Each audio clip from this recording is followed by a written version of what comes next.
সেই দিন বিকেলবেলা আমরা দিল্লি যাব বলে বেরিয়ে পড়েছি, আমি, এদিকে ছেলে, হাজব্যান্ড।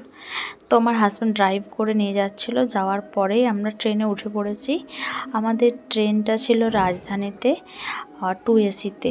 তো তারপরে তোমাদের সঙ্গে যেটা শেয়ার করব সেটা সত্যি তোমরা অবাক হয়ে যাবে। আমিও জাস্ট অবাক হয়ে গেছি।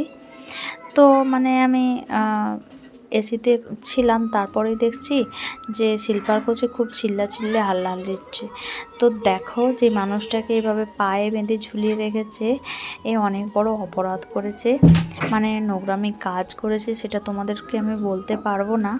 এবং চুরি করেছে টাকা, ফোন, গয়না আর ব্যাগ ছিল, আর একটা নোংরামি কাজ করেছে, যার জন্য এখানে স্থানীয় যারা ছিল তারা ওনাকে ধরেছে এবং বেধড়ক মেরেছে, মেরে পাগুলো উপর দিকে তুলে এইভাবে বেঁধে রেখেছে। দেখো, চুরি করেছে, নোংরামি কাজ করেছে, তার জন্য তো শাস্তি বা সাজা তাকে পেতেই হবে।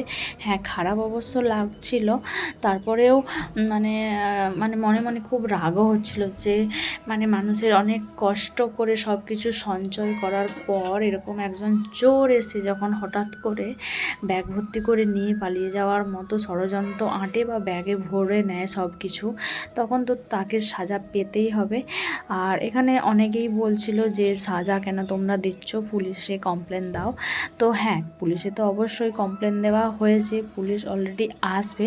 বাট এখন যেহেতু ট্রেন চলছে, যতক্ষণ না ট্রেন দাঁড়াচ্ছে পরের স্টেশনে ততক্ষণ তো পুলিশ আর আসছে না।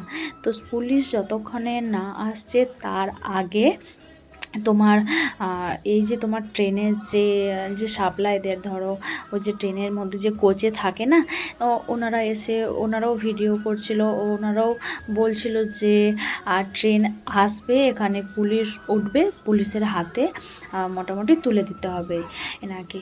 তো বাট আমরা এসব দেখছিলাম, তো দেখার পর ভাবলাম যে একটু ভিডিও করি, তোমাদের সঙ্গে শেয়ার করি। তো দেখো, আমরা তো এসিতে ছিলাম, এসিতে অতটাও টেনশন নেই, ভয় নেই। বাট জেনারেল কোচে এরকম কিন্তু মানে এখনও হয়, সেটা নিজের চোখে না দেখলে বুঝতে পারতাম না। তো দেখার পরে সত্যি খুব খারাপ লাগছিল। আর জীবনে মানে